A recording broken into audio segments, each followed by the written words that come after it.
자, 오늘 우리 옥류진 박사가 준비해 온 거는 고성, 강원도 고성이에요. 네, 맞아요. 강원도 고성 부녀자 납치 사건인데 네. 부제를 지옥 같은 일주일이라고 아예 우리 정 PD 제목 썸네일 다는데 편하게 해놨네. 지옥 같은 일주일이라고 딱 그렇게 잡아줬네요. 맞죠. 이 사건은 제가 현직에 있을 때라 아는 사건이에요. 저 교수님 아실 것 같아요. 아마 전국의 경찰관들 그 즈음에 근무했던 사람들 이 사건 다 알아요. 그럴 것 같아요. 예. 예, 억세게 운 좋은 남편 이야기일 수도 있어요. 그렇죠? 맞습니다. 맞아요. 예, 예. 한번 꼼꼼하게 한번 또 우리 홍 박사 해보시죠, 뭐. 예. 한번 볼까요? 예. 네.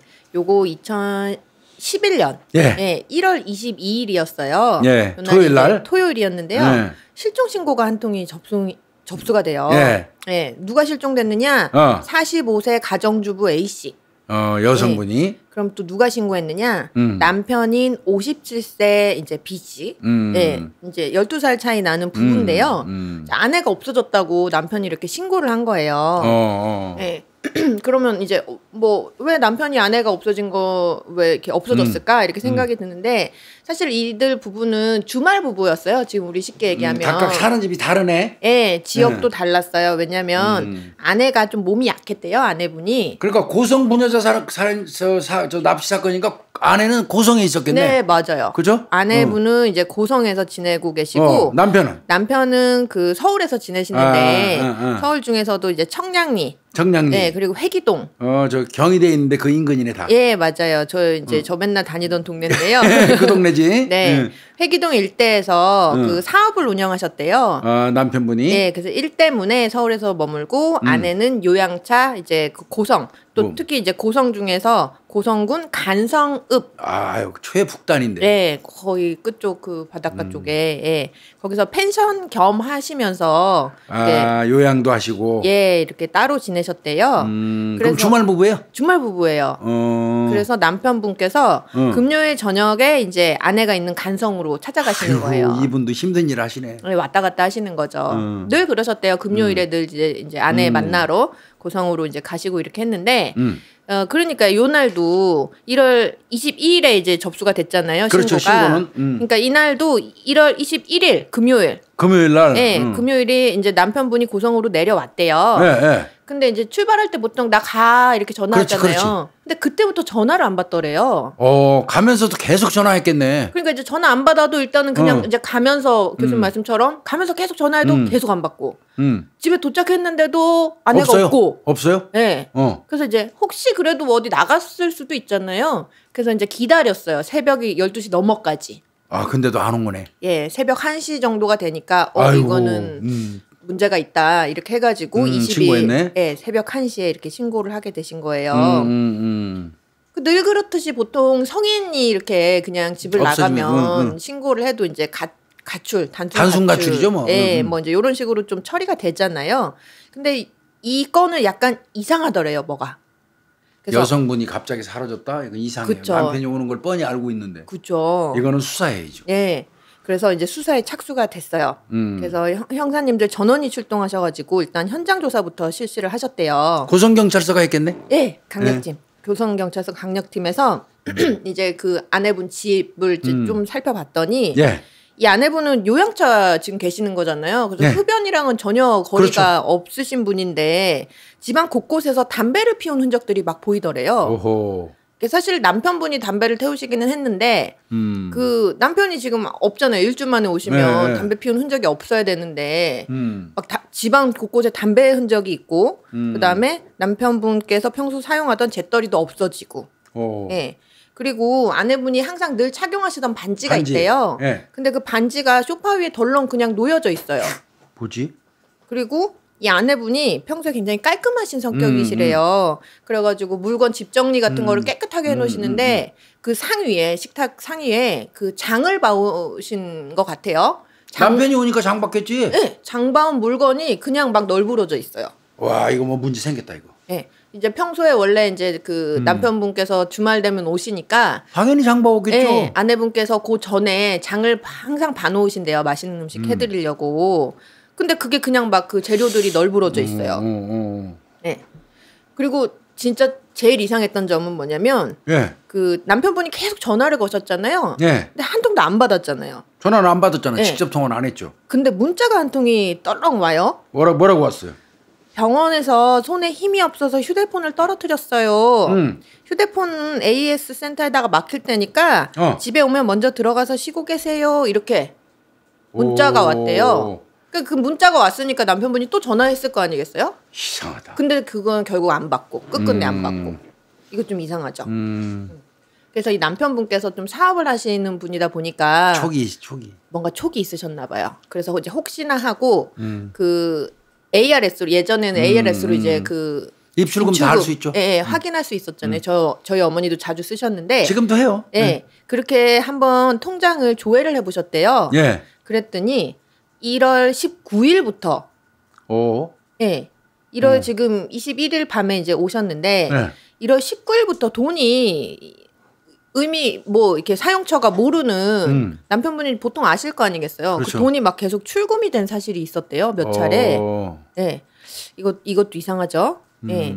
그래가지고 이 수사팀에서 그 만약에 아내분이 가출이다 이렇게 하면은 그 고성 저기 끝에 또 끄트머리예요. 집이 바닷가 쪽 거의 끝머리요. 알아요, 거기. 예. 그러다 보니까 차가 없으면 어디 다닐지를 그렇지. 못하는 곳이거든요. 그러면 아내가 차가 있어요? 네. 그럼 차 CCTV 까야지. 그죠. 만약에 가출했다 이렇게 하면 어디 나가는 모습이 찍혀야 될 거 아니겠어요? 그래서 이제 집부터 고성군까지 이제 연결되는 주요 도로망을 중심으로 아내 차가 빠져나갔나 안 나갔나 요거를 CCTV로 봤는데 아내가 차 몰고 나간 흔적이 어디에도 없어요. 오, 이거 뭐야? 아내만 없어진 거예요. 덜렁. 네. 근데 이제 다만 이제 장 본 게 있었잖아요. 아까 장 봤잖아. 네, 그거는 나오겠지. 그래서 그 마트 내용을 CCTV 확인했더니 장 보는 모습은 또 찍혀 있어요. 그러니까 장 보고 어디로 없어진 거예요, 아내가. 야, 이건 심각하다. 이거는 단순 가출 아니다. 이거 뭐 변당한 거예요, 이거. 그럴 가능성이 지금 높죠. 만약에 최악은 뭔가 안 좋은 일이고 조금 가능성은 누군가 데려갔다. 예. 납치. 예, 이렇게 이제 얼마나 떨렸을까 이 남편. 생각을 해봐야 되죠. 그 두 사람 부부 사이는 좋아요? 부부 사이에 아무 문제가 없었어요. 오히려 굉장히 좋은 편이었어요. 아내가 뭐 그냥 스스로 사라진 것도 아니네 이거. 그렇죠. 문제 없었다면. 네. 야 이거. 그리고 뭐 만약에 뭐 좀 경제적으로 힘들어서 나는 당신과 도저히 못 살겠다. 뭐 이것도 아닌 게 사업을 하시잖아요 이분이. 남편분이 금전적으로도 크게 문제가 없고 부부 사이에도 크게 문제가 없고 이러니 가출할 이유가 전혀 없는 거죠. 예. 그런데 문제는 이제 이게 납치다라고 굉장히 크게 생각을 했던 이유가 이 남편분께서 사업체를 운영을 하시는데 이분이 하는 사업이 뭐예요? 굉장히 규모가 어마어마했대요. 청량리, 회기동, 남양주 마석 이 일대에서 호텔, 세차장, 찜질방, 카센터 이 등등 해가지고 그 자산이 400억대 이상 엄청난 부자네. 네, 소위 말하는 알부자. 네, 이게 막 큰 어떤 기업체는 아니지만 여기저기 다양한 사업을 많이 하면서 굉장히 그 부자셨다는 거예요. 400억이면 엄청난 부자지. 그죠. 지금 2011년도에 400억이면 엄청 부자죠. 그러니까 이건 금전을 노린 납치 가능성이 너무 높잖아요. 네. 그러면 남편이 이런 사업을 하면서 감정진 놈들도 있을 수 있잖아. 그럴 수 있죠. 그래서 그런 놈들도 조사해봐야겠네. 이 남편분께서는 내가 뭐 성격이 어떤가? 사업하면서 그렇게 박하게 굴거나 혹은 돈 때문에 척이 지거나 그런 거는 없다라고 말씀을 하셨어요. 그래도 규모가 이 정도가 되면 근데 알아봐야 돼. 그래. 한 명 정도 왜 없겠어요. 알아봐야 돼요. 예. 그래서 이제 말다툼이라도 한 사람은 다 용의자야 이제. 그렇죠. 예. 이건 이제 납치다. 아직은 이분이 뭐 어떻게 좀 잘못됐다 이게 없잖아요, 단서가. 그렇죠. 그러면은 우리 가족이나 수사진 입장에서는 생존에 있다라는 거를 염두에 두고 그렇죠. 예, 수사를 할 수밖에 없잖아요. 그러다 보니까 너무 급한 거예요. 다급해요. 근데 협박 전화 같은 건 안 왔잖아. 안 왔어요. 문제는 그런 게 안 왔어요. 그럼 납치도 아닌 것 같은데. 협박 전화가 보통은 와야 납치다. 그렇죠. 혹은 막 이렇게 뭐 돈이 거금이 막 인출이 됐다. 그러니까. 뭐 이렇게 되는데 그런 거는 아니잖아요. 이제 없었어요. 그래도 정황상 이건 지금 납치 가능성이 사건이죠. 그러니까 빨리 지금 1시라도 빨리 범인을 검거를 해야 그렇죠. 아내분의 어떤 그 생명이 담보될 수 있는 거잖아요. 아니로 확인해야지. 그렇죠. 그래가지고 빨리 바로 납치 사건으로 바로 전환을 했어요. 그러면서 이제 이때 가장 우려했던 게 아내분의 생사. 그렇죠. 예. 지금 혹시 잘못되셨을까? 혹은 뭐 살아 계실까? 예, 막 이제 요런 걱정에서부터 시작해서 살아 계신다고 하더라도 만약에 돈을 덜렁 요구하면 예, 줘버리면 혹시 죽어. 또 그럼 바로 죽어. 예, 해코지를 할 수도 있고 혹은 뭐 지금 경찰에서 이렇게 수사를 한다 이런 게 노출이 되면 또 위험하고. 예, 또 변을 당할 수도 있고. 이게 납치 사건 제일 어려운 점이에요. 그렇죠. 엄청 초조하실 것 같아요. 다른 사건에 네. 비해서. 예. 살아야 되니까. 네, 맞아요. 근데 교수님 아시죠? 납치 사건 하면 제일 첫 번째로 딱 그 살펴보는 거. 아, 그거는 뭐 당연히 끌고는 안 갔지. 차를 이용하니까. 그렇죠. 납치 사건은 100% 네. 차 이용하니까. 차. 차 네. 수사하죠. 차 수사가 그냥 필수잖아요. 필수에 필수. 이게 뭐 데리고 손잡고 갈 수는 그러면, 없는 노릇이니까. 근데 이제 거기에 본인들 차는 잘 안 쓸 거 아니겠어요. 그렇지. 예. 렌트하거나 뭐 이런 걸 수도 있지. 보통 이제 범죄 차가 이용되면 렌트를 많이 하니까. 그러면 도로에는 CCTV 다 까겠네. 이 잡듯이. 그렇죠. 예, 이제 하고 일단은 그 고성군 내에 있는 그 혹은 고성군 그 인근에 인근 지역에서 차 빌려간 사람들 그렇지. 있는지 그거부터 제일 처음으로 이제 시작을 하고요. 요거 하는 동시에 아까 교수님 말씀하셨는데 남편이 사업하는 그러면, 과정에서 척지거나 원한 가지거나 이런 사람들 또 누가 있느냐.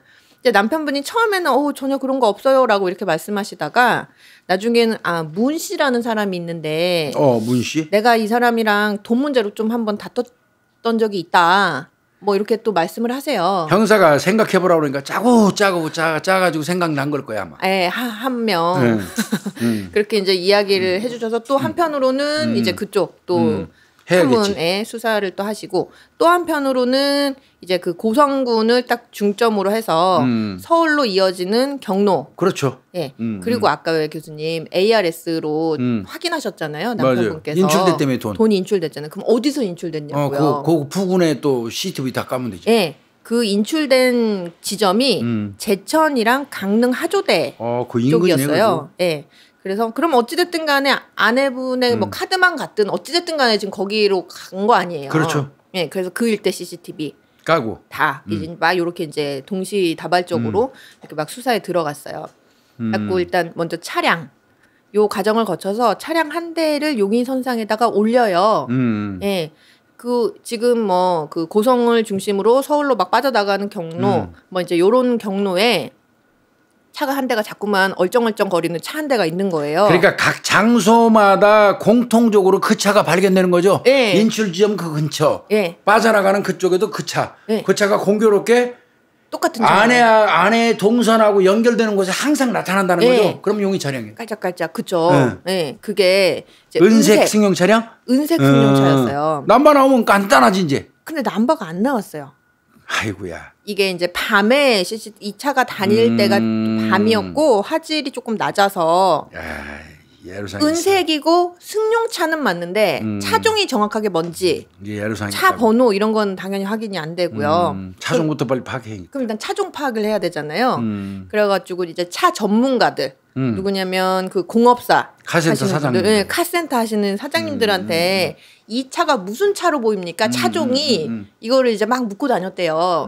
근데 교수님 이분들이 다 전문가분들이 이 차 외제차 같은데요 이렇게 얘기를 하더래요. 그럼 자기들이 주로 취급하지 않는 차량의 형태라는 얘기야. 약간 그렇게 보였나 봐요. 그분들 입장에서 볼 네, 때는. 그러면 그렇죠. 이건 외제차다 이거지. 외제차다 이렇게 보였는데 재미있는 점이 강력팀 형사님 한 분께서 아니 이게 외제차 아니다. 내 눈에는 꼭 이거는 K7이다.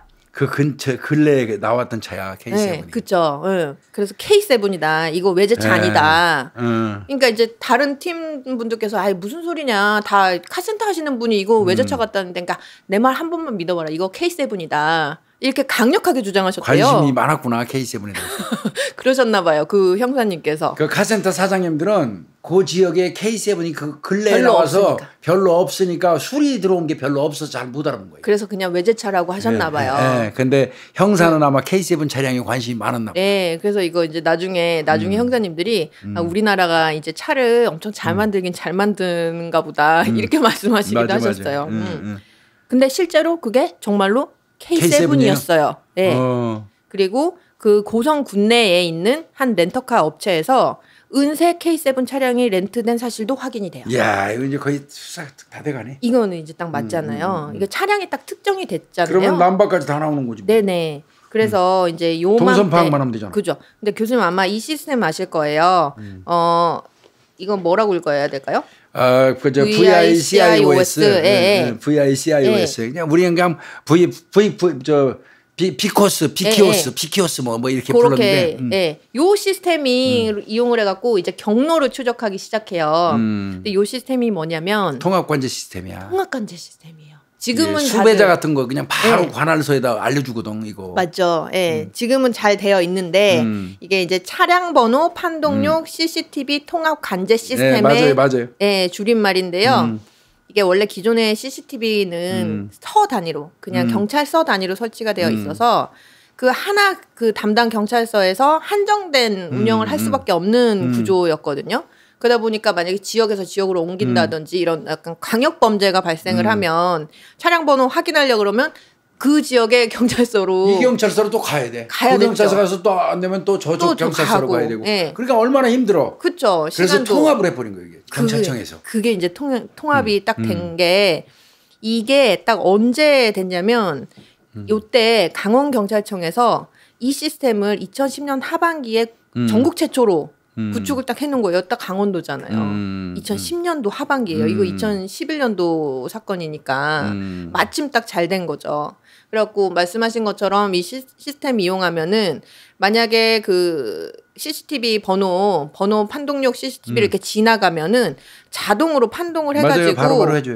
바로 그 지역 경찰서에다가 알려주고 통보해주고 이런 기능이 있어요. 그러니까 예상 도주로를 차단할 수 있는 그런 기능. 그리고 또 이 시스템이 그 순찰차 신속 배치 시스템, 그다음에 원터치 SOS 이런 시스템이랑 연계가 된대요. 그러니까 차량 번호만 확인되면 그냥 어디 있는지가 그냥 바로 나오는 거죠. 입력만 딱 하면 돼. 1번 차량이 용의자라고 경찰청에 올리면 경찰청에서 전체를 해가지고 통과 지점을 다 알려줘요. 시간대별로. 그렇죠. 그럼 얘가 이제 어디로 향하고 어디에 가 있고 나와요. 이게 그냥 짠 하고 나타나는 거예요.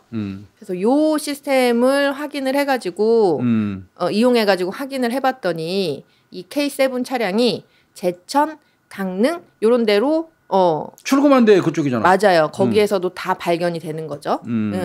그리고 또 뭐 정선 카지노 있잖아요. 아하. 거기 CCTV에도 그 주차된 모습도 확인까지 돼요. 도박꾼인가 보다. 예, 그러니까 어디 막 다닌 거예요, 얘네가. 이런 다닌 데를 또 다 확인이 됐고. 그래가지고 이 차량이 이제 지금 어디에 있는지 현재 동선도 나오니까요. 실시간으로 중계해줘요. 올리면. 그게 바로 강릉에 있었어요. 강릉 쪽으로 가고 있다. 얘가. 지금 동선을 알려주는 거지. 예. 그럼 빨리 잡아야지. 그래서 이제 곧바로 검거 준비에 돌입을 했어요. 그래갖고 요때가 1월 25일이었어요. 1월 25일 강원도 양양군 용천리 일대에서부터 얘네를 계속 따라가가지고 납치범 일당을 추적해서 간성읍, 여기 간성이죠. 간성읍 초입에서 검거를 해요. 그럼 얘들이 다시 돌아오고 있는 거네. 간성 다니다가 강릉 쪽으로 갔다가 다시 오고 있는 거네. 네, 맞아요. 요렇게 해가지고 잡기는 빨리 잡았어요. 비교적. 네.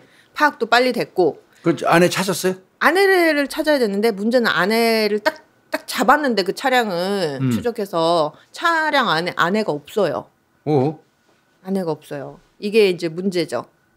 갖고 이 이제 주범 거기에서 검거된 바로 검거된 주범 X라고 할게요. 얘 43세였는데요.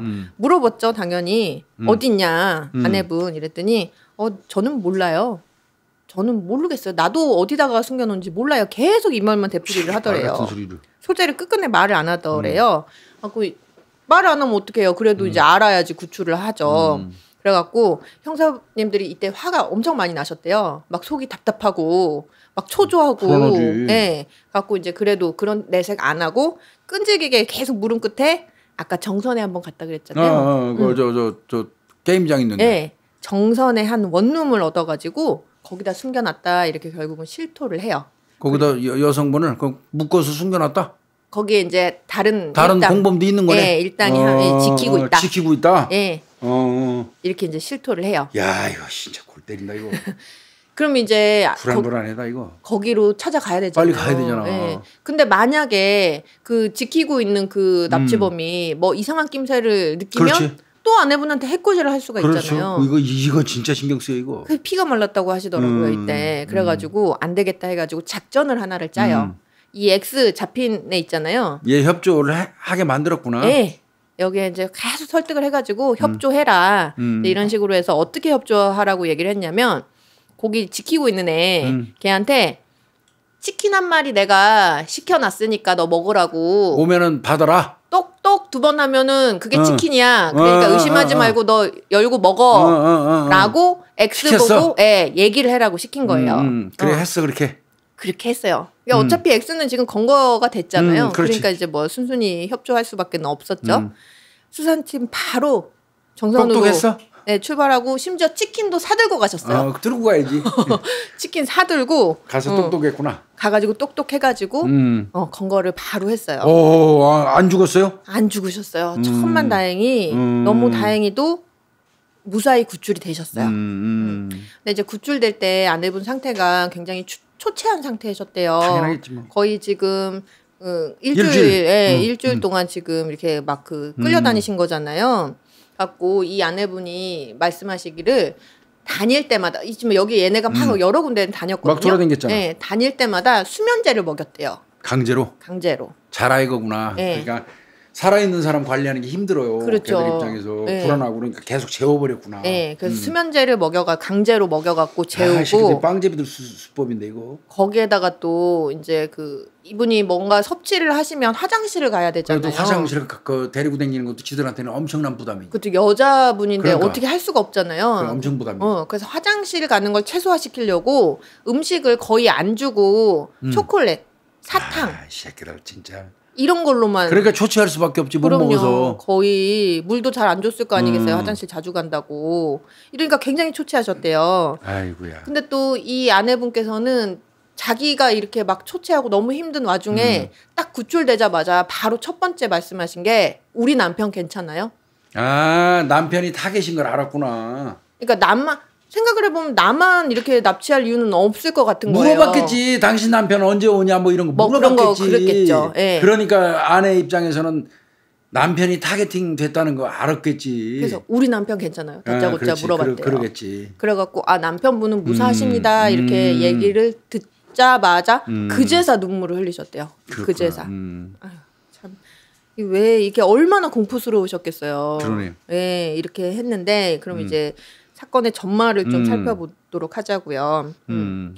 이제 아내분을 구출을 해가지고 이제 남편분이 계시는 곳으로 이제 왔을 거 아니겠어요. 그래갖고 이제 아내분이 남편분 막 만나가지고 이제 좀 진정되시고 나서 그 다음에 이제 조금 차츰차츰 말씀을 하시는 거예요. 상황이 어땠고 뭐 그 사이에 무슨 일이 있었고 이런 얘기를 하는데 그런 말들 중에 굉장히 의미심장한 말이 하나가 있었어요. 아내가? 네.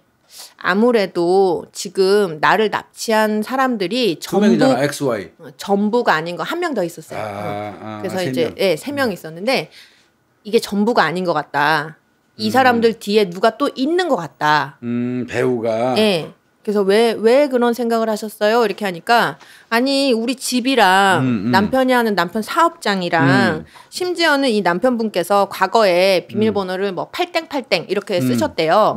그 비밀번호까지 남편 통장 비밀번호까지 알고 있더라는 거예요. 그러면 남편하고 연관이 있는 놈이네 이거. 네. 그리고 교수님 말씀하신 것처럼 이제 막 다니면서 지들끼리 막 수근수근 얘기를 했을 거 아니겠어요. 그 소리를 아내분이 가만히 들었더니 내가 아니라 남편을 납치하려고 했던 것 같아요. 그러니까 남편 만나자마자 남편 물어보고 울은 거지. 네.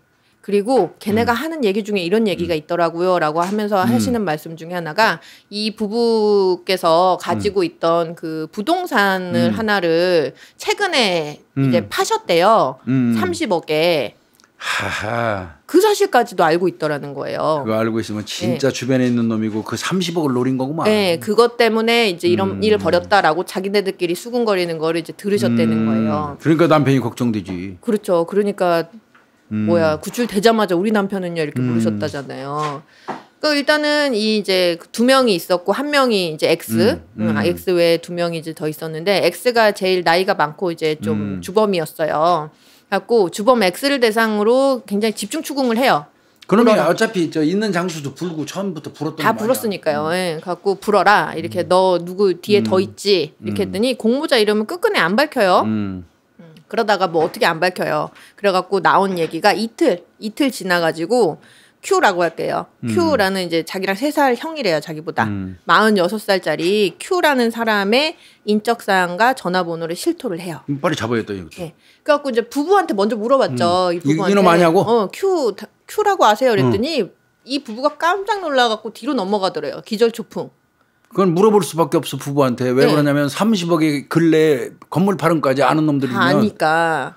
당연히 Q하고 아는지 물어보지. 그 왜 이 부부가 기절초풍할 정도로 놀라셨냐면 이게 웃긴다 진짜. 이 Q라는 사람이 과거에 이 부부가 운영하는 이 사업체에서 남편을 한 1년 정도 모시면서 근무했던 직원이었네. 사람이래요. 직원이었죠. 이 새끼라. 그래서 알았구나. 그래서 그 Q라는 사람이 이제 부부가 얘기하기를 그 사람이 인생이 좀 잘 안 풀려서 고생한 거는 맞다. 근데 우리 부부가 엄청 인정스럽게 이렇게 대해줬는데 그 사람이 설마 우리를 이렇게 그렇지, 납치를 하라고 시킬 거라는 건 생각도 못했다. 상상도 꿈에도 몰랐다. 얼마나 배신감 있겠어. 네, 이렇게 말씀을 하신 거예요. 그러면 네 놈이 되는 거네? 그죠. 한 명이 더 있는 거예요 지금. 네. 그래갖고 이제 Q 전화번호 알려줬잖아요. X가. 갖고 이 Q의 그 전화 통화 내역을 살펴봤어요. 그랬더니 이제 기지국 나오잖아요. 어디 있는지 나올 거 아니야. 안 돌아다니고 집에 가만히 들어앉아 있는 것 같더라고요. 네. 그래갖고 이제 검거를 해야 되겠죠. 근데 이 Q라는 사람은 딸이 둘 그리고 홀어머니 이제 아내가 없어요. 이게 모시면서 폐지 주어가지고 생활하고 있었던 상황이거든요. 그 회사에 취직해 있던 왜 또 폐지를 줍고 있어? 그랬나 봐요. 그래갖고 일단은 얘가 집에 있다는 걸 알고 있으니까 집 앞에서 잠복을 하셨대요. 그러니까 왜 안 쳐들어가셨냐면 교수님 알겠다, 아시죠?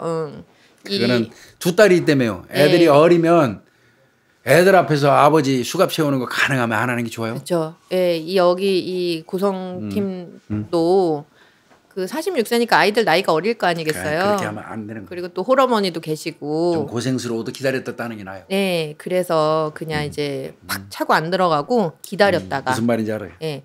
그래갖고 아니나 다를까 이제 폐지 주우러 나온 거죠. 집 바깥으로 나와서 바로 그때 체포했구나. 수사팀장님께서 체포를 하셨대요. 근데 딱 체포되니까 내 이럴 줄 알았다라는 식으로 굉장히 순순히 예, 이렇게 연행이 됐대요. 왜 도대체 이 부부한테 무슨 억하심정이 있어서 이렇게 했느냐라고 이제 물어봤더니 과거에 자기가 조금 살면서 힘들었던 적이 있었나 봐요. 그러니까 계속은 힘들었지만 힘은 계속 들었지만 좀 너무 이제 다급하게 힘들었을 때가 있어서 이제 과거에 자기를 이렇게 모시던 사장님인 이 남편을 찾아가가지고 사장님 저 돈 800만 원만 좀 빌려주세요라고 했대요. 그랬는데 이제 사장님이 나쁜 의도는 아니었고 막 매몰차게 한 것도 아니었고 그렇게 자꾸 남의 돈 빌려서 쓰는 게 이제 자꾸 버릇이 되면 당신 젊은데 살기가 더 힘들어진다. 그것도 다 빚이다.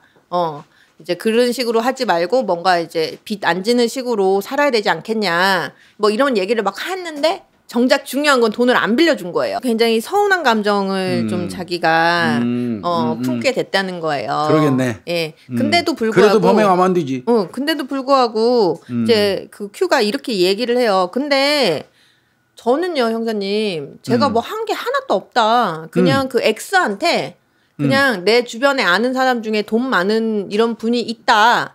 라는 거 그냥 얘기해 준 거 그게 죄가 되나요? 이렇게 반문을 하는 거예요. 범행할 거를 알면서 말해줬으면 죄가 될 거고 범행할지 안 할지 모르고 그냥 돈 많은 사람 누구 있어 얘기했다면 그건 죄가 안 되겠지. 근데 대가가 따르겠죠. 그렇죠. 이거는 교수님 말씀하신 것처럼 후자로 그냥 내 아는 사람 중에 무슨 사장님 있는데 되게 부자야. 뭐 이 정도면 죄가 안 되는 게 맞지만 이제 자기는 마치 그렇게 했다는 식으로 이제 말을 했는데 내가 뭐가 그게 죄냐 이렇게 했는데 이제 소지품 검사를 했더니 네. 빼도 박도 못하는 증거가 발견이 돼요. 뭐가 나왔어요? 뭐 이게 직접 증거는 아니지만 본인이 메모를 써놨어요. 뭐라고 써놨냐면 일이 성사될 경우 금액의 10%를 내가 받기로 한다. 갈취한 돈의 10%? 네. 그럼 30억을 받으면 자기는 3억을 받겠다는 거네. 그렇죠. 그러면 공범이요. 그렇죠. 네. 그럼 공범이야. 아 이걸 또 써놨어. 친절하게. 네, 써서 주머니에 넣어 있는 거를 제대로 걸렸네. 메모를 발견을 했어요. 그러면 이거 참나. 이 이제 쭉 검거까지는 금방 됐죠. 쉽게 됐는데 그럼 도대체 이 사건의 전말이 뭔지 어떤 식으로 납치해갖고 뭐가 어떻게 진행된 건지를 한번 살펴볼게요. 그러면 X 주범 잡힌 주범 X랑 이 Q 얘기해줬다는 Q랑 도대체 무슨 사이냐. 어떤 사이예요 그 두 놈이? 교도소 동기예요. 아씨 빵동이 새끼들이 문제야 이거 진짜. 네. 영등포 교도소의 이제 동기예요. 예. 근데 이제 뭐 이 Q가 X보다 3살이 더 많은데 거의 뭐 사실상 친구처럼 지내는 그런 사이였대요. 근데 다만 그런 점은 있어요. 이 지금 Q는 얘기만 해주고 뭐 직접 가담은 없었잖아요. 10% 먹기로 하고. 네, 그리고 이제 X가 거의 다 주도를 해가지고 그 X 말고 나머지 2명은 X의 또 후배들이었거든요. 얘들 어떤 연과에 각각? 그러니까 요게 너무 두 사람이 교도소 동기는 맞지만 천지 차이의 삶을 살았던 사람들이에요. Q는 일단 먼저 Q는 서울의 명문대학을 나왔어요. 해주는 사람이? 예. 그래갖고 망해서 그랬구나. 대그룹의 계열사에 입사해서 특히 또 회계 담당 업무를 하고 그러면 있었어요. 사기 아니면 배임 아니면 횡령이네. 그런 거죠. 돈 이렇게 관리하다가 근데 이 교수님 규모가 좀 커요. 맨 처음에는 공금 5억을 빼돌려요. 회사 돈을? 예. 근데 그걸 빼돌려고 쓴 게 아니고 그걸로 돈을 굴려요. 주식 투자를 해요. 얼마 전에 그 걸렸던 놈하고 비슷하네. 네. 주식 투자를 이제 했는데 요게 걸려가지고 횡령으로 교도소에 가게 됐는데 5억이면 특경법으로 걸렸겠죠. 예, 좀 몇 년 받았겠죠. 근데 이걸로 이 사람 똑똑한 사람이잖아요. 서울의 명문대학교 나와가지고 그래서 이 굴린 돈이 한때는 200억까지 올랐대요. 어우, 그걸로 그냥 꾹 땡쳤으면. 그러니까요. 그렇게 했으면 되는데 사람이라는 게 욕심 버리기가 힘들잖아요. 하고 그 돈으로 막 재투자 이렇게 계속했다가 결국은 땡전 한 푼이 안 남고 다 날린 거예요.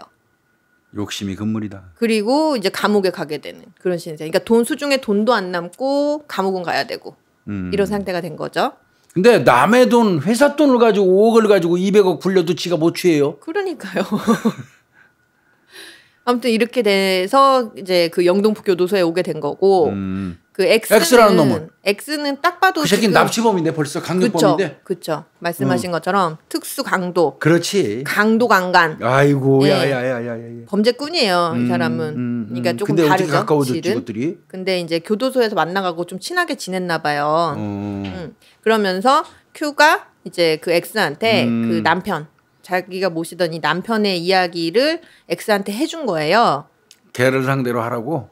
근데 이제 원래는 나쁜 놈이네 이거. 원래는 X가 어떤 마음을 먹고 있었냐면 내가 이거 한탕 해야 되겠다. 돈을 좀 어떻게 한탕으로 끌어 모아야 되겠다라는 생각을 가지고 근데 내가 하지는 않을 거야라고 생각을 하고 있었대요. 처음에는 X가.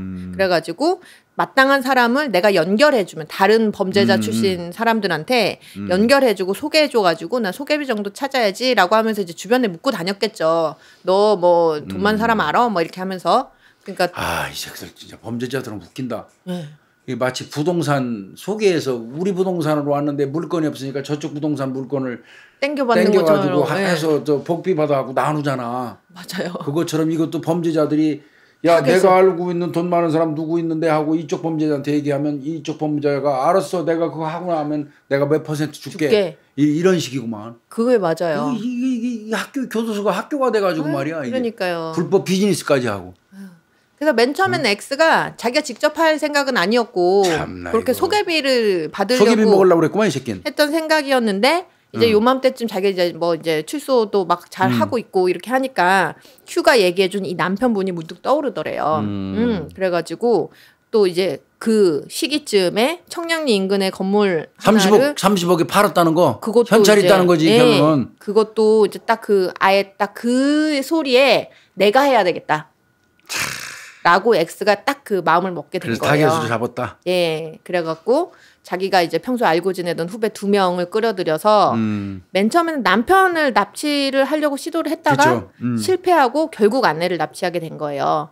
근데 교수님 웃긴 점은 납치를 했잖아요. 그리고 나서 다시 남편을 납치를 하려고 했었어요. 근데 실패했어요? 근데 그게 실패했죠. 그 실패한 걸 얘기를 해줘야 되겠네. 그렇죠. 그러니까 이걸 좀 정리해보면 최초에 남편을 납치를 하려고 시도했다가 실패하고 다시 아내를 납치하고 또다시 남편을 납치하려고 시도했다가 또 실패한 거예요. 야, 이게 남편분이 남편을 납치를 해야지 30억이 은행에 있는 걸 뽑아내지. 그렇죠. 얘들 입장에서 아내는 영양가 없는 거야. 맞아요. 응? 유인책이 불구한 거야. 맞아요. 예. 그렇게 하려고 이렇게 했는데 그럼 이제 이 아내 납치 사건의 전말을 좀 살펴볼게요. 그 이제 매주 이 남편분이 금요일에 오시잖아요. 그러면은 그 금요일이 1월 21일이었어요. 근데 남편이 그 주에 아내한테 말하기를 나 하루 일찍 갈게 이번 주는. 목요일에 갈게. 아 그래서 19일 날 장을 봤구나. 그 전날 맞아요. 미리. 예 맞아요. 어? 예. 남편이 하루 먼저 온다 그러니까 목요일 날 장을 봤구나. 맞아요. 예. 목요일에 온다고 이제 이렇게 이야기를 하니까 전날 19일 수요일에 19일에 왜 돈 빠져 나갔었잖아요. 맞아요. 19일에 장을 봐놓기 위해서 읍내에 다녀오신 거예요. 아내분께서. 그리고 한 7시쯤 넘어가지고 이제 귀가를 하셨대요. 근데 요때가 이제 1월 달이잖아요. 껌껌하지 뭐. 껌껌할 때요. 벌써 껌껌하고 또 말씀드린 것처럼 이 아내분이 거주하시는 주택이 간성 중에서도 굉장히 외진 해변가 쪽에 위치를 하고 있었대요. 아이고 왜 혼자 두셨어 그게. 아이고. 그래서 이제 집에 들어가서 장본 재료들을 식탁에 딱 내려놓고 안방으로 탁 들어가려고 하시는 그 순간에 어둠 속에서 납치범, 그러니까 손이 이제 막 짐이 있으니까 불도 못 켜시고 채 들어가신 거예요. 그거 딱 놓고 이제 안방 들어가셔서 불 켜려고 하는데 깜깜한 데서 납치범들이 짜잔 하고 나타난 거죠. 그럼 그 새끼들이 먼저 들어와 있었다는 얘기네. 그렇죠. 그 집에 이제 뒤편에 창문이 있었는데 아이고 그 창문 통해서 위험했다, 이거. 예, 침입을 했다라고 해요. 아내분을 이 납치범들이 둘러싸고 조용히 해라. 시끄럽게 굴면 죽이겠다. 이렇게 이제 협박을 해요. 그러고 나서 집을 막 뒤져요. 그래갖고 기금속 조금 있는 거 챙기고 그다음에 얼마 있는 현금도 챙기고 이 아내분이 갖고 있던 신용카드 이런 그걸로 인출했잖아, 손도. 예, 다 뺐었어요. 그리고 이놈들이 근데 진짜 아내분이 되게 무서우셨을 것 같은 게 이렇게 다 뺏고 나서 아내분을 화장실로 끌고 가요. 화장실로 끌고 가가지고 이놈들이 휘발유를 미리 준비해 놓은 게 있었거든요. 그걸 아내분 다리에다가 막 뿌린 다음에 여차하면 불 붙인다고? 예, 남편이 전화 왔을 때 너 이상하게 받으면 당신 이상하게 받거나 아니면 좀 사인을 주거나 뭐 암시를 주거나 아니면 막 소리 질러갖고 경찰이나 동네 사람들 오게 하면 바로 불 붙일 거야. 이렇게 아주 전형적인 전과자들 행동이. 예, 이렇게 협박을 엄청 얼마나 무서우셨겠어요. 그리고 나서 이제 아내분이 알겠다고 내가 이제 그런 거 안 하겠다 이렇게 하고 나니까 순순히 따르셨겠죠. 그러면 두 손을 묶고 앞을 못 보게 청테이프를 붙이고 눈에다가. 예. 그리고 나서 이 아내분 신용카드 들고 나가서 고성농협에서 200만 원 정도를 뽑아요, 일단. 예. 그리고 아까 그 고성 군내에 있는 그 렌터카 업체에서 그 K7 빌려가지고 다시 와요. 다시 와요. 아내분 이제 묶어놨었잖아요. 아 이놈들은 그러면 아내 묶어놓고 이제 돈은 돈대로 찾아가지고 다시 와서 대기하고 있다. 남편이 도착하면 남편 납치하려고 그랬구나. 그거예요. 그거네. 네, 바로 그거예요. 그러면 이제 남편분이 오시면서 나 어디쯤 와 뭐 이렇게 이제 하실 거 하잖아요. 그렇지. 그럼 이제 그 전화가 오면 이제 막 그때를 노려가지고 하려고 이 집에서 막 널브러져 있었대요. 돈 뽑고 차 준비해가지고. 그런데 여기에서 얘네가 예상치 못한 뭐가 생겨요. 장애 요인이 하나 발생했어? 예, 생겨요. 뭐예요, 그게? 뭐냐면 밤늦게 남편분께서 전화를 걸어서 여보 나 내일 그러니까 1월 20일이죠. 나 내일 갑자기 좀 일이 생겨서 그냥 평소처럼 금요일 모레 갈게. 이 새끼들은 하루 전날 미리 와서 지금 대기하고 있는데 마누라 휘발유 뿌려놓고 네. 하루 딜레이를 시켰구나. 그렇게 된 거예요. 하하 그러면 납치범들 골치 아프지. 하루 꼬박 더 있어야 되니까 그 그렇죠. 집에서. 너무... 그러면 원룸에 펜션에 손님들 찾아오고 주변에 아는 사람들 찾아오면 어떻게 할 거야 이거. 그거 안 되죠. 이 새끼들 곤란한 지경이 빠졌네. 그렇죠. 그러니까 손님들 오거나 아니면 이제 아내분이 평소에 혼자 계시니까 친구분들이 뭐 놀러 그렇지. 오고 막 이렇게 했단 말이에요. 야, 이 골치 아프네. 이거 안 되잖아요. 이 집에 있을 수가 없는 거예요. 이 새끼들 작전 변경. 네. 그래갖고 작전을 변경해가지고 남편을 기다릴 수가 없다. 지금 이 아내를 납치해놓은 이 아내를 끌고 다니면서 그러니까 우리가 가갖고 다시 남편이 있는 대로 가갖고 남편을 다시 납치하자. 이렇게 된 거예요. 야. 그래서 아내분을 납치하고 다시 남편을 납치할 시도를 했었다고 말씀드렸잖아요. 이제 그게 어떻게 된 건지 전말을 또 한번 살펴보자고요. 이제 이 납치한 아내분을 태우고 남양주로 일단 갔어요. 찜질방으로? 찜질방 있는데 그래가지고 이렇게 기다리고 있다가 이제 그 다음날 남편분이 1월 20날 이제 고성으로 오실 거잖아요. 그 남편의 뒤를 밟아요. 이제 글로 갈 거니까 뒤따라오면 되는 거네? 예. 기다리고 있다가 왜냐하면 거기 남양주는 좀 사람도 많고 이제 하니까 고성 오는 길은 한적하잖아요. 갖고 그 한적한 어디 중간쯤에서 납치하려고. 예. 그래갖고 뒤를 밟아요. 근데 여기서도 또 예상치 못한 변수가 생겨요. 왜 또 뭐야? 뭐냐면 이 남편분께서 굉장히 평소에도 사업을 크게 하시잖아요. 그래서 굉장히 성격이 대범하시고 이렇게 호전적이고 진취적이신 스타일이래요. 그러다 보니까 사업도 일단 시작하고 봐. 일단 지르고 봐. 이런 성격이시래요. 그러다 보니 운전 스타일이 굉장히 와일드하셨대요. 엄청나게 발벗구만. 이 새끼들 못 쫓아가고만 이게 빵제비들이. 예. 그래갖고 이분이 원래도 운전이 평소에 굉장히 거칠고 험하기로 유명하셨대요. 스피드 광이셨대요. 그렇지만 또 운전을 굉장히 능숙하게 잘하셨대요. 그래서 사고 한 번 안 나고 운전을 굉장히 잘하신 거죠. 근데다가 이제 우리가 이 남편분 상황을 좀 생각을 해보자면 아내가 몸이 약해갖고 지금 요양차 내려가 계시잖아요. 근데 전화를 안 받아요. 맞아. 얼마나 불안해요. 엄청 발벗겠다. 그러니까 뭐 말도 못하게 막 시댕하고 간 거예요. 야, 이 빵제비 새끼들이 못 쫓아갔네 미쳐. 못 쫓아간 거예요.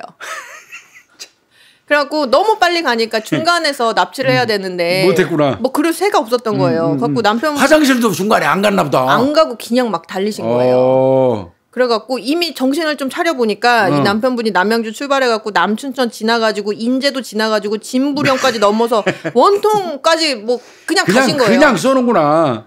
근데 이 납치범들은 여기 초행길이잖아요. 그렇지. 남편은 매주 가니까 아주 그냥 기가 막히게 가는데 또 빵에서 오랫동안 계셔갖고 운전할 시간도 별로 없었고. 그렇죠. 차도 이제 자기 차가 아니니까 낯설고. 예. 이 새끼들 운전 실력 모자라서 못 쫓아갔구만. 거기다 밤이고. 놓쳤구만. 놓쳤어요. 진부령 지나면서 남편을 놓친 거예요. 네. 그러니까 이제 여기서부터 얘네가 너무 깜짝 놀란 거예요. 이거 큰일 났네 이제. 그래갖고 이제 안 되겠다. 무슨 수를 써서라도 집에는 일단 먼저 도착하자. 그렇지. 집에 가 있다가 이제 제압하려고. 집에 숨어 그럼 얘들 엄청 발벗겠는데 그때부터? 미친 듯이 막 이제는 막 그 남편 쫓아가고 이런 게 자시고 이런 게 아니고 막 밟아가지고 펜션에 먼저 도착하기. 먼저 도착했어요. 그래서 어찌저찌. 그래요? 우여곡절. 이게 왜냐면 절박하죠. 얘네 입장에서도 죽기 살기로 달렸다고 해요. 예. 그래 이제 요 상간에 간간히 X가 이제 Q는 여기 가담을 안 했잖아요. 현장에 없잖아요. 이제 Q한테 연락을 해가지고 상황을 중간중간 알려줬대요. 근데 이제 Q가 이제 X한테 사모님 잘 계시냐? 사모님한테 해코지한 거 아니냐? 사모님한테 절대 해코지하지 말어라. 사모님한테는 감정이 없구만. 이렇게 당부를 했대요. 일은 이렇게 됐지만 그래도 조심해서 잘 모셔라. 좋은 분이다. 그리고 이제 이 남편 밑에서 일할 때 아까 왜 부부가 Q라는 거 알고서 거의 기절초풍하셨다고 하잖아요. 굉장히 유난스럽게 잘 대해주셨대요, 실제로. 그랬는데 이 새끼 그렇게 배신을 해. 그러니까 이제 본인도 그래도 인간이니까 그 마음이 좀 안 좋았다고 해요. 그래서 사모님 절대 해코지하지 말어라. 이렇게 하니까 X가 아니 그래서 형님이 그렇게 신신당부하니까 그래서 계속 수면제 먹이는 거 아니요? 잘하고. 이게 자기네들을 보면 또 죽일 수밖에는 없게 되는 상황이잖아요. 그래서 이제 뭐 조용히 하고 이제 쉽게 제압하는 것도 목적이었지만 얼굴 보지 말라고. 그래야 해코지 안 할 수 있으니까 본인들이 이렇게 해갖고 계속 수면제를 먹였다고도 해요. 더 이런 이유로. 기다리고 있어 이제 도착해서 남편. 어쨌든 다시 이제 도착해요. 네, 남편을 기다리고 있었어요. 근데 여기서 또 반전이 또 어떤 반전이에요? 뭐냐면 막 도착하고 얼마 안 있어서 숨도 채 고르기 전에 남편이 도착을 했대요. 그 어찌됐든 간에 이제 들어오면 딱 잡으려고 이렇게 하고 있는데 여기서 너무 황당하게 방 안으로만 들어오면 납치하는 거야? 집으로 들어오기만 하면 납치하는데 틱틱틱 누를 때 탁 붙어 있었겠다. 그렇죠. 근데 남편분이 도어락 번호를 까먹으신 거예요. 집에 못 들어오셨어요. 그동안 계속 하다가 네. 못 들어온 거야. 계속 끽끽거리다가 네. 그렇다고 얘가 열어줄 수도 없고. 그렇죠. 그럼 남편이 어떻게 했어? 까먹어서. 남편분이 비밀번호를 기억을 못 하셔가지고 집에 못 들어 납치개를 놓쳤죠. 못 들어왔으니까. 그러니까 이제 남편분 입장에서는 어쩔 수가 없잖아요. 집에 못 들어가가지고. 마누라 전화는 안 받고. 네, 그러면 혹시 이제 집사람이 전화 올 수도 있으니까 추운데 뭐 어디 밖에서 기다릴 수는 없고 해가지고 가까이 있는 친구 집으로 차 마시러 가셨어요. 그 안에 대기하던 벙쪘겠네. 벙쪘죠. 그래서 실패했구나. 근데 교수님 여기에서 얘네가 또 저걸 안 해요. 그치지 않아요. 또 남편 뒤따라 가요. 납치해야 되니까. 근데 여기 시골이잖아요. 길이 좁아갖고 차 타고 납치하려고 그랬는데 또 실패를 해요. 길이 좁아가지고. 이제 이게 뒤따라 가다가 앞질러 갖고 빡 이렇게 잡으려고 그랬는데 길이 좁아서 앞지를 수가 없는 거예요. 뭐 그래서 납치 실패를 하네. 네. 친구 집으로 가는 거고 남편은 네. 거기를 이제 이놈들은 뒤늦게 푸사삭 방에서 나와갖고 차 끌고 남편 뒤 따라가서 잡으려고 그랬는데 길이 외길이니까 남편만 째버리고 이것들은 또 황됐네. 네. 야, 이거 웃긴다 이거. 여기서 또 그치지 않고 좋아 그러면 어쨌든 친구 집에 계속 있을 수는 없으니까 돌아왔을 때. 돌아오면 어찌됐든 집에 들어올 방편을 마련해서 올 거니까 잡자. 이렇게 기다리고 있었는데 또 실패를 해요. 왜 그러냐면 남편분이 친구랑 같이 오셨거든요. 그때는 이제 도락 번호를 기억했나? 예. 이제 기억나서 이제 오는데 혼자 들어왔으면 납치되는 건데 네. 또 친구를 데리고 와. 그러니까 여기 지금 납치범이 3명이 있잖아요. 근데 3명이서 1명을 제압하는 거랑 3명이서 둘이서 힘들어요. 성인 2명 남성을 제압하는 게 힘들으니까. 그러니까 친구 데려오는 바람에 또 꽝 쳤네 이 새끼들. 또 꽝 쳤어요. 네. 아이고 이 새끼들. 그래가지고 다 계속 실패를 하고 에이 모르겠다 일단 이렇게 하고 일단은 이 아내분은 계속 잡혀있는 상황이니까 이 X가 평소에 도박을 좀 했나 봐요. 그렇지 정선에. 네, 그래서 카지노에 이제 인근에 방을 한 개를 얻어가지고 감금시키고 아내분은 감금시켜 놓은 거예요. 저희 한 게임 했구만. 네, 그리고 나서 또 미련을 못 떨치고 남편분 또 납치하려고 또 해요. 고성으로 또 오는 거야? 예. 그래갖고 남편 납치하려고 고성으로 와서. 근데 이때 렌터카 기간이 이제 끝났대요. 얘네는 빨리 납치할 줄 알았겠죠. 연장했네. 이때 연장도 하고 아까 그 강릉 하조대에서 또 160만 원. 그래서 아까 나온 거지. 예, 뽑고 이제 자기네들 나름대로 또 준비를 한 거예요. 근데 얘네는 착각을 한 게 뭐가 없으니까 이때까지 아직 신고가 안 됐다라고 생각을 한 거예요. 그러니까 이제 계속 어떻게 남편을 어떻게 납치 한번 해보려고. 그렇지만 사실은 이때 렌터카 업체 다 수사팀이 털어가지고 강원도 용천에서부터 얘네 따라붙고 있었거든요. 이런 상태였어요. 이런 일이 발생을 했어요. 참 이거 남양주에서 올 때 중간에서 오줌 한적한 데서 쉬하다가 걸렸으면 납치됐겠고 또 미리 가서 그놈들이 기다리는데 문 열고 들어갔으면 바로 납치됐을 건데 비번 까먹어갖고 빠꾸 하고 그걸 또 쫓아가는데 외길이라서 놓치고 저 또 집에 왔는데 저 번호 기억해서 또 왔을 때는 또 한 사람 데리고 오는 바람에 포기하고 이놈들 진짜 짜증 났겠다 나름대로. 이 남편이 엄청 어떤 면에서 운 좋은 분이네. 네, 운이 굉장히 좋으시죠. 그런데 생각을 해보면 만약에 얘네 처음에 아내분 납치하기 전에 남편은 원래 남양주에서 납치하려고 했었잖아요. 아니면 혹은 뭐 고성에서 납치를 했다고 하더라도 남편분을 만약에 먼저 납치했다 이러면은 이게 조금 까딱하면 안 좋은 상황이 벌어질 수도 있어요. 그게 아니라 100% 죽습니다. 그렇죠. 30억을 인출을 했다? 네. 고문하고 협박해갖고 비번을 알아내고 했다? 안 되죠. 100% 죽이에요. 이거는 뭐 대면해가지고 죽는 거예요. 네, 계속 할 수밖에 없는 상황이기 그러면 때문에 아내도 같이 죽죠. 만약에 아내분 같이 납치돼 있으면 다 변을 당하는 엄청 큰 사건이 될 뻔했어요. 예, 맞아요. 그 범인 새끼들한테도 다행이에요. 맞아요. 예. 그래서 이렇게 굉장히 위암천만한 이런 납치 사건이었음에도 불구하고 이분들이 무사히 기한은 하실 수 있었어요. 그렇지만 우리가 생각을 해보면 이분들이 그 다음에 어떻게 갈 뻗고 주무시겠냐고요. 맞아. 불안해서. 이제는 펜션에 안에 못 두지 혼자. 그렇죠. 예, 그래서 이 사건 나고 나서 이제 경찰서에서 집 주변에 CCTV도 저희가 막 이제 설치도 해드릴 거고 또 걱정되시면 또 사설로도 하시고 그리고 여기 관할서랑 수사팀 우리가 집 주변 매번 순찰 더 강화하겠습니다. 이렇게 약속을 드려도 너무너무 불안해하셨대요. 그렇지. 예. 이사 갔을 거예요. 아마 거기 안 맞아요. 계실 거예요. 거기 못 계시겠죠. 예, 그래서 천만다행히 목숨에는 지장이 없었던. 남편분도 천운이고 아내분도 천운인 거고. 맞습니다. 잘했네요. 아, 이 수사는 뭐 고성경찰서 강력팀에서 잘했는데. 네네. 아, 이제 저 형사들 담당 형사들 이름은 안 불러주려고요, 우리 방송에서. 그럴까요? 이 이름을 꼬박꼬박 불러줬더니